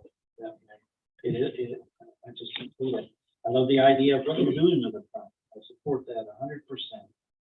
And my wife tells me I could be living in one of these senior places for any time now, but and I think the porch is great, but I don't see this taking from the front, and they have to give up a little in the back, and they could, there's alternatives that they could do in the back for patio furnitures for entertaining, and that if it's 2 people, that small little table under that 5-foot area that's still there, that is covered, is more than enough for 2 people. It's for entertaining. When you're entertaining, you're probably going to use a lot more space. But that's just my thoughts initially. Anything else for Jody? Questions or things? I've got a question on this layout here. Is it just this section that's covered? It's Or is it the whole? it's the round vent, which we've done away with, and turned that into a faux window. That's the center of the covered area. Oh, so this is all covered then? It's not, That vent on your This is covered? sitting this whole area.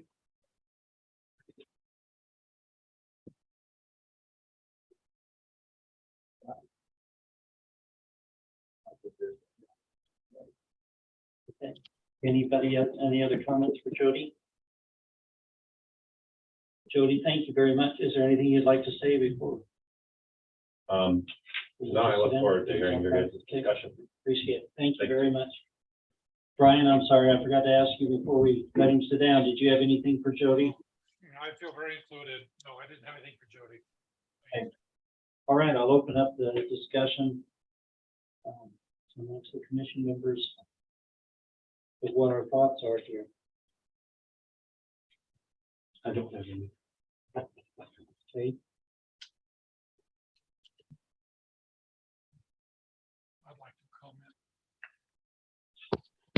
I'd like to comment. okay. Brian, go ahead. I think that the city of Providence has their code or the statutes have been pushed on this. fairly hard already. And that if a change needed to be made, I think it may be time to change the size of the house so that the porches can be, installed. The porches are a great idea. I fully agree with them, but a crowded street is not, I don't think. And I think this really, the idea of the setbacks is critical to, a lot of the decisions that we make. And to keep that at 20 feet, I'm feeling very strong on that.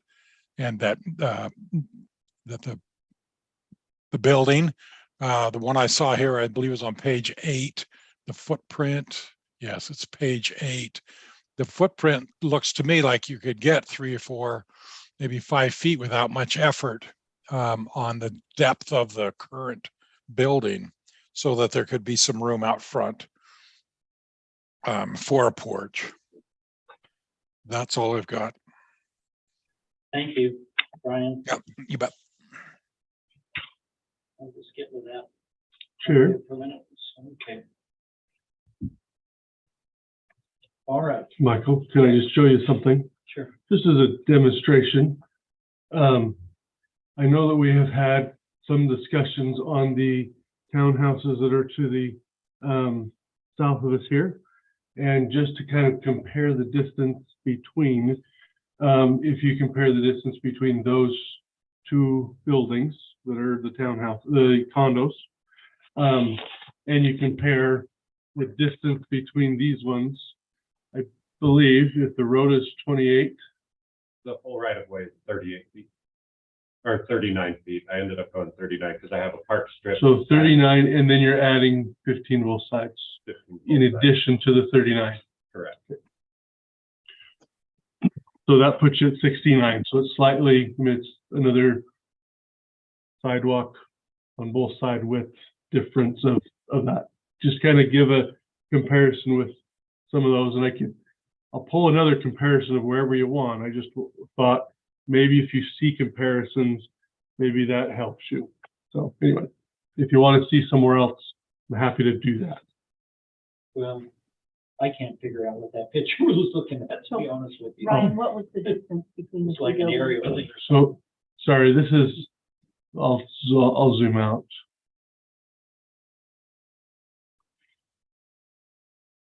Okay, there's our rounded out. What did you ask? The distance.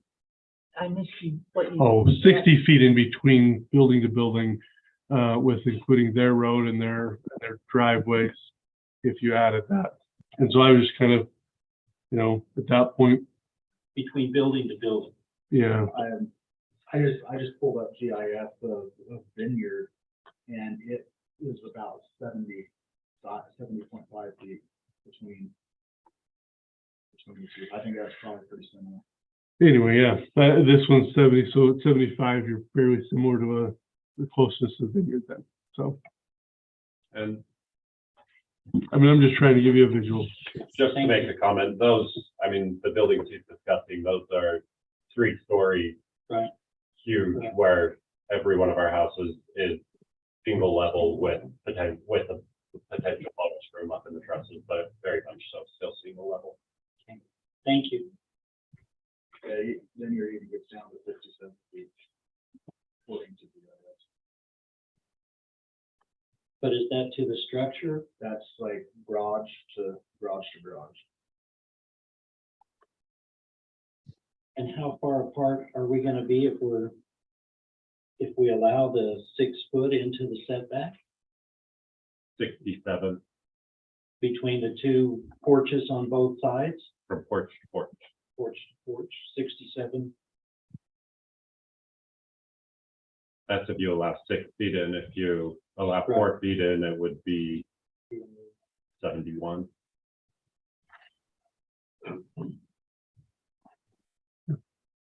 Similar distance apart. That's a better example. Appreciate that.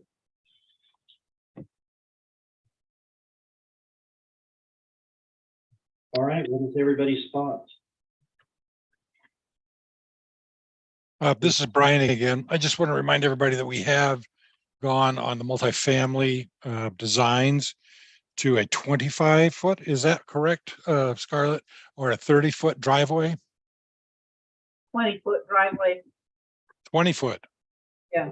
That's the F-250 with 4 doors and all that we talked about?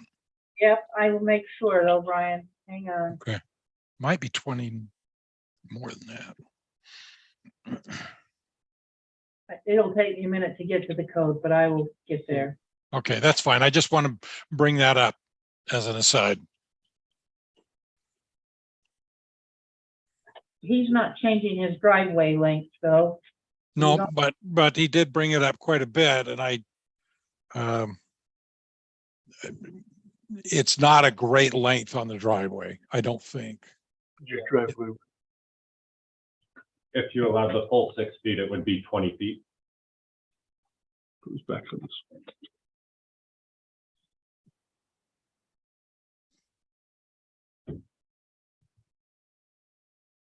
Do you all see a reason to support the request to come into the setback for the covered porches? Or do we feel strongly that the 20-foot setback is what's needed? The other question I would have is, what if we allowed the rear setback to go to 10 feet? Then you're keeping your 20-foot.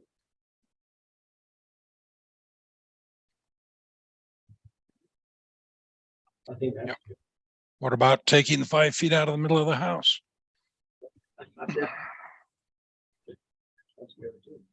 Yeah, that way we keep all of our codes, the setbacks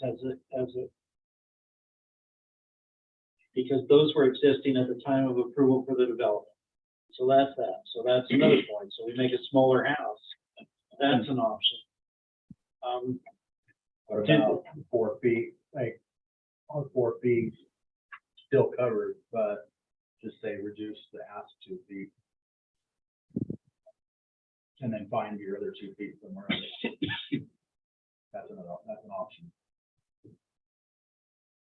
So to let it come in 4 feet. Yeah, to me, covered, uncovered, Yeah. or a porch doesn't make much of a difference in terms of like the objective setbacks. You're not. So, yeah. Well, it is more of a thing, if for some reason something had to be, because I ran into this at Logan in some development, houses going on, and they allowed the back steps to be into the setback. And it was a 4x4 landing and stairs down. But was understood of the homeowner, if they had to come in there and do anything, it would be at our cost, the homeowner's cost for tearing out getting the steps tore out and putting them back, the concrete landing and steps, because they were in the setback. So the thing is, if it has a porch, they wouldn't allow it with a covered porch. That was one of the other things about it. And because then it's a part of the structure. That was a part of it, but that would involve a whole lot more. Michael? Yes. We have a response for that garage. If the garage entrance abuts the street, road or sidewalk, or driveway is required, and must be a minimum of 18 feet in length, measured from the street or road to the garage door. Where sidewalk exists, it must be a minimum of 18 feet in length, measured from the interior sidewalk edge to the garage door. That's the multifamily Okay. requirement. Thank So- you very much, Tyler and Scarlett.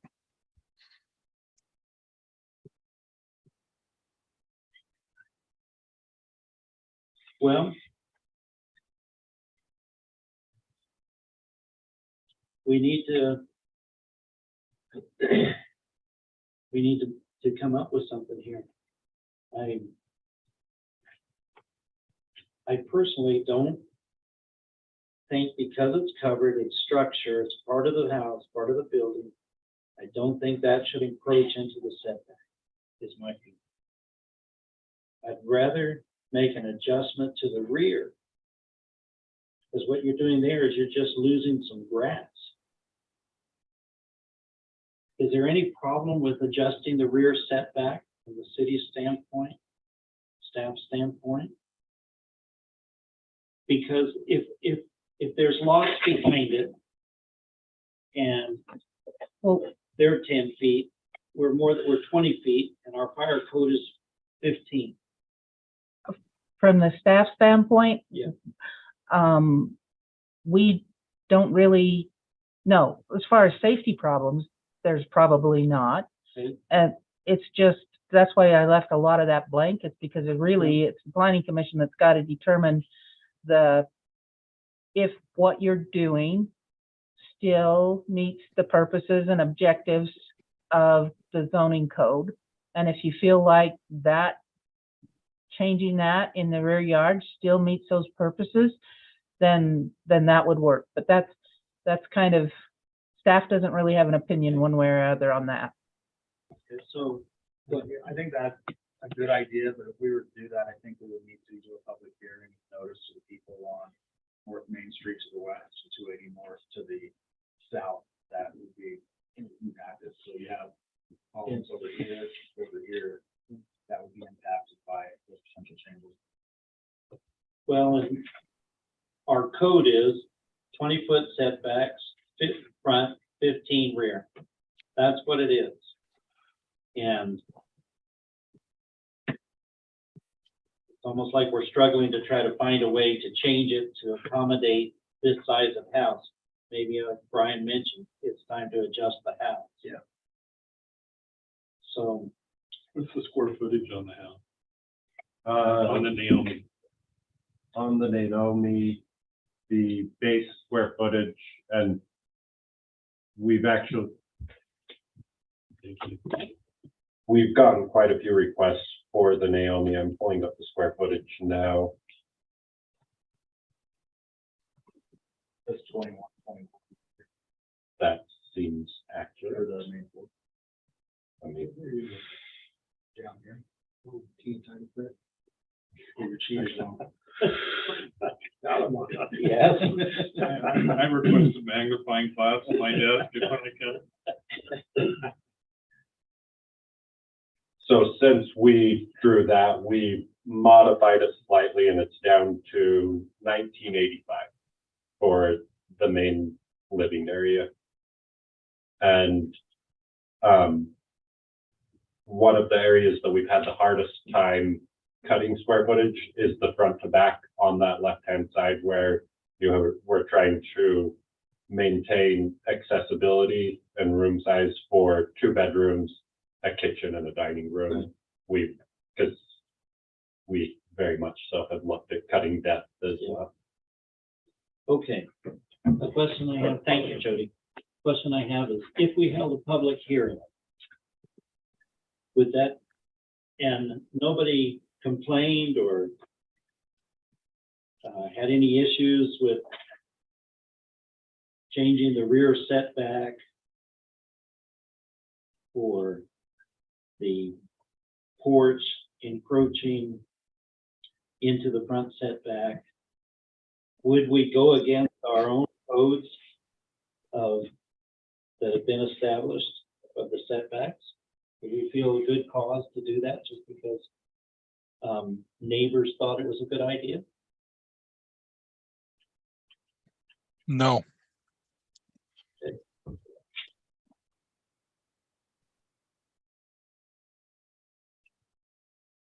I'm open to it in a development like this where it's purpose built. I'm open to considering it. Okay. Bob, what about you? I'm open to considering it too. What would you consider? Is it to allow the front to come into the set 20 foot or push the rear set foot back so we could, you're going to have more of a 6 foot more of your driveway if you just push the house back so you keep the front. I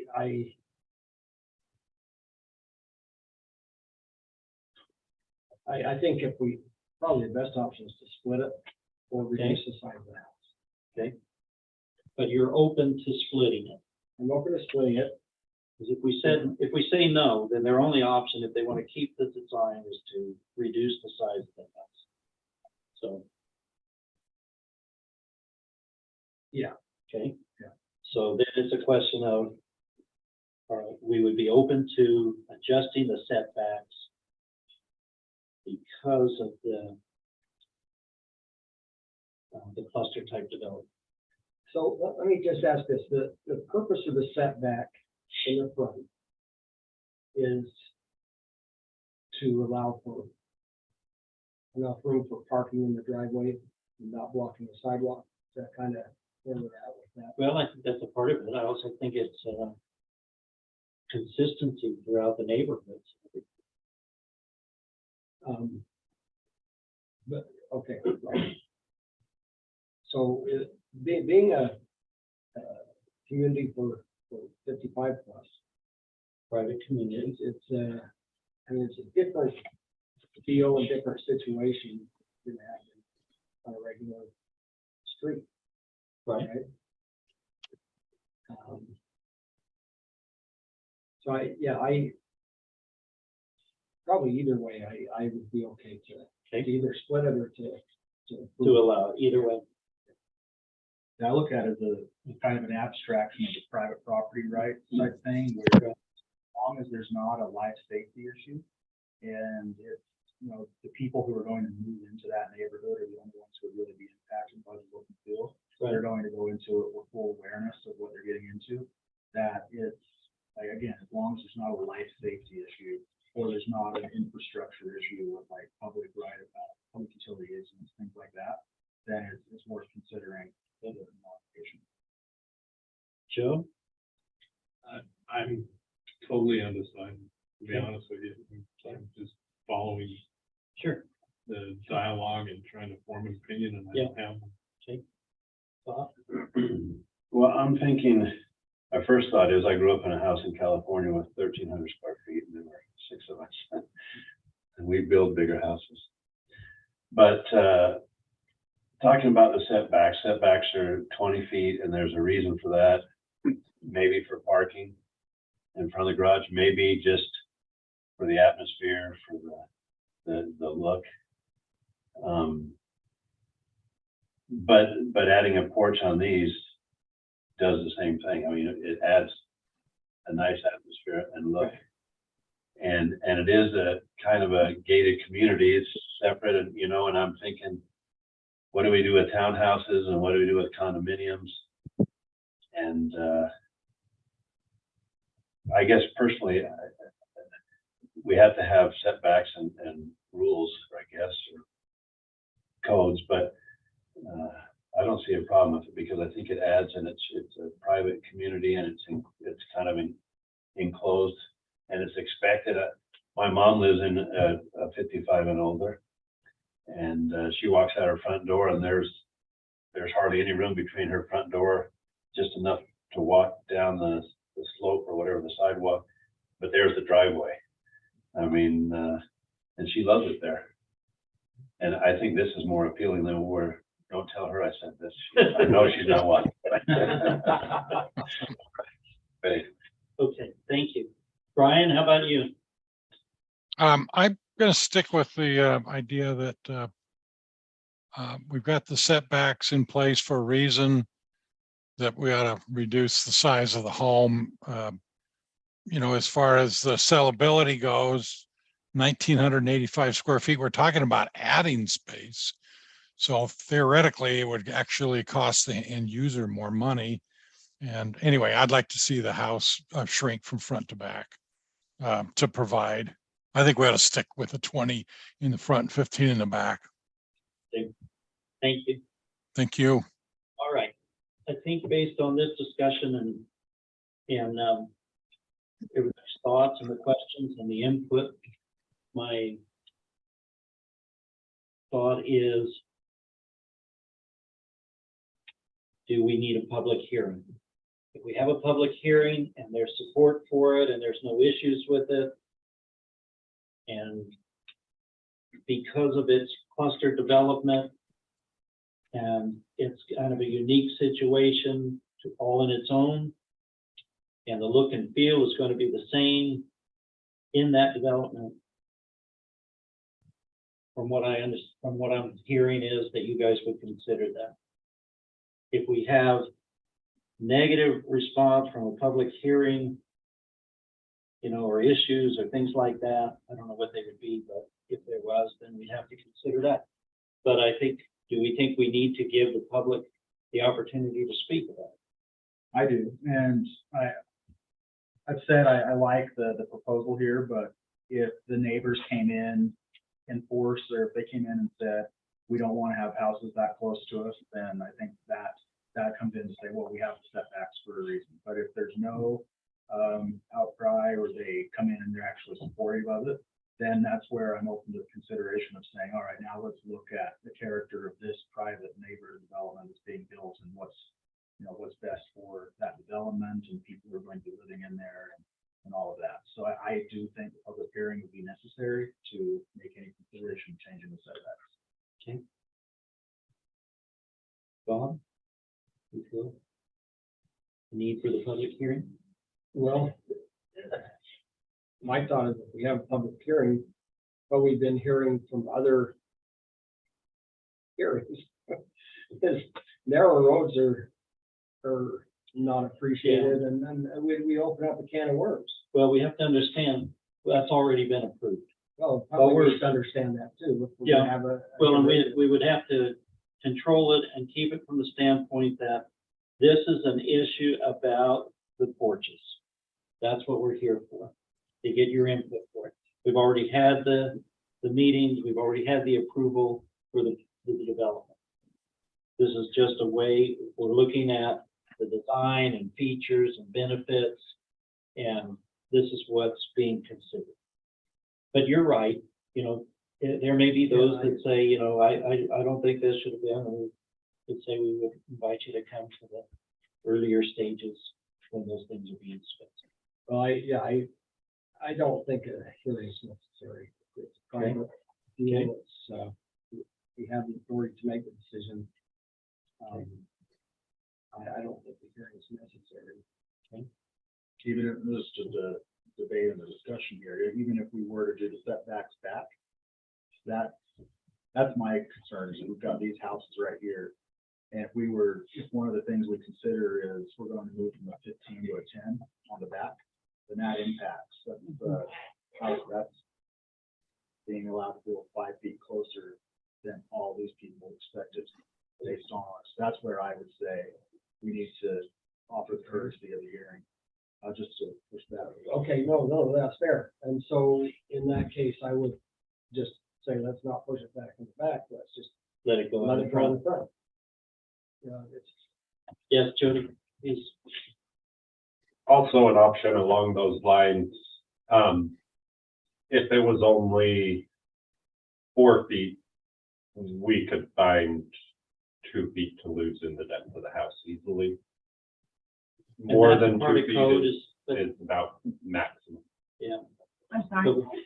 So the 4 feet is part of our code. If it's uncovered. Uncovered in less than 30 Since inches. we're gonna be covered, I don't know, I understand what you're trying to find a compromise. I almost like, but here's my thing, Bob. If we don't want to hear from the public, so we're not gonna go to the back, we'll just let it go in the front. Are we avoiding the public having a chance to speak about it? And, that's my only thing. That's why it was kind of like, let's not go to the back so that there's no issues. I mean, it's already been approved. That way, let it happen to the front. So any other comments about it? Well, I'll just make this observation. I've sort of been keeping tabs on what you said. I happen to lean more with Brian right now.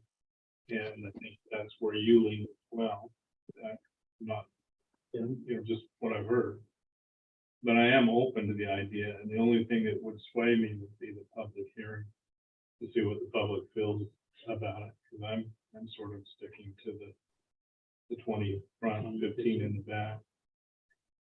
So, I'm not opposed to hearing the public viewpoint as long as they're focused on not the roads and just on this setback issue.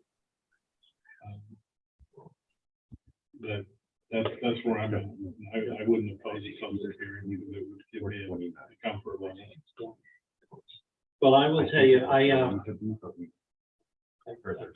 if it was a regular development, then there'd be no question to me about the setback. They have to stay. But because it is a cluster development, it's a world all in its own. I'm open to the porch thing because I think there's benefit to that. And I also understand the back, having that covered, and that kind of stuff, but so I would feel better if there was public comment to see that there's no resistance to it. Is my thought. I'm gonna leave it all up to our newest member. I think if you adjust the back setback, then a public hearing is a good idea, because that impacts the neighbors. I'm not sure the front impacts the neighbors. Yeah, it wouldn't at that point. And I don't think a covered porch in the back, like in this drawing that you have here, Right. is necessary, because you do have umbrellas and things. People don't use those in the front, but they do use them in the back. And so I think that could be adjusted in that particular drawing and move back 4 feet. And now you're only extending out a couple of feet in the front in that particular drawing. But I think if you're going to adjust, if you want to move the houses back and encroach in that, I think you do need a public hearing, because that impacts the neighbors. I agree with that. I agree. Okay, I would make a motion, we table this and set it up for a public hearing. I have a motion that we would table this item pending the public hearing being scheduled, so that we could get input from the neighborhood. And you can explore, and I would almost say, come with 2 or 3 options. Here's what we could do. Here's what that would be. Does that sound all right, Scarlett? That's very good, yes. Yeah. Second Joe's motion. And we have a motion by Joe Chambers, to table the motion, and a second by Tyler Riggs. All in favor? Aye. The motion carries. Thank you, Jody. Appreciate it. Thank you. And Tyler, what do you think? How far out are we or something like that? I know holidays and everything. Yeah. You're looking middle of January, I think. So I you would all right put it with at- that, Jody? Potentially the 12th of Middle of January. January, probably. I have to be. Maybe the 11. second. Yes, I am. 11th Well, of if it's January. if it's worth getting it, which I think for you guys it would be. It is, it's, we've done a lot of exploring of Yeah. neighborhoods Thank you. in the valley, outside of the valley, Like how it was on- architectural design, styles and city planning, and we feel like the 14 well, 15 is the Yeah. main porch, is where we landed on the ideal spot for a 55 and older development, but we do definitely want to keep the driveway, and if it's a 22-foot driveway and 17 or and 17 I think just feet, come in yeah. and extend into the front. What's that? I personally just think extend into the front. Into the front of the house? No, it's just come in and Extending both extend into the directions. setback. But you can have a couple of different, instead of going to the back, then, but maybe 2 or 3 options. Yeah, You just don't know what people are gonna say. I So, okay, prefer. we'll do that, and Tyler will get us scheduled, and, all right, I have I- one more item of business that we Okay. need to go back to. Item 1, the person who made that motion overlooked the good cause, okay. and I've blamed that on the person who seconded the motion. Okay. So we need to add good cause. So I'd like to just make a motion that adds a good cause to that. We talked about it, but we didn't include it as part of the motion. And I would move that we add the good cause to be that it enhances the private property rights of the owner. Okay. So that, So, let's vote on that. we need a second. We need a second first. I'll second. Okay, we got a couple of seconds. All in favor? Aye. Aye. Any opposed? Motion carries. Watch Okay. yourself, Joe. I don't think we have anything else. Michael, Yes, ma'am. before you adjourn, I'd just like to bring one thing to your attention. It's not a an action item or anything, but I would strongly encourage you to go on the Utah League of Cities and Towns website and sign up for the Legislative Policy Committee online meeting. I think now you're not signing up to vote, you're just signing up to listen, because we have specific people assigned. I can't remember who it is for sure. Janelle and Kathleen and you? Yeah. This is- I think so. But the legislature is very, very concerned. Oh, one spot of good news. Our report we did after we went through our moderate income housing plan and approved the resolution, we got our report. The first one we knew was going to come back deficient, and we resubmitted with what we did, and it came back, it passed. Good. So they approved it. Yeah, But congratulations. they are still very, very serious about moderate income housing and about the Property Rights Coalition. And they are starting to talk about things, mandating right-of-way width, all kinds of things that are beginning to be, I mean, every time they make a change, we feel like it's intrusive, but this is really starting to go very intrusive. So listening to those, they have them, usually they're at noon. Every once in a while, they'll either be at 11:30 or 12:30, depending on schedules, but generally it's like from 1 to 1:30 on Mondays during the legislative session. And then they do have them all year long, but not every Monday, only once a month, I think, the rest of the year.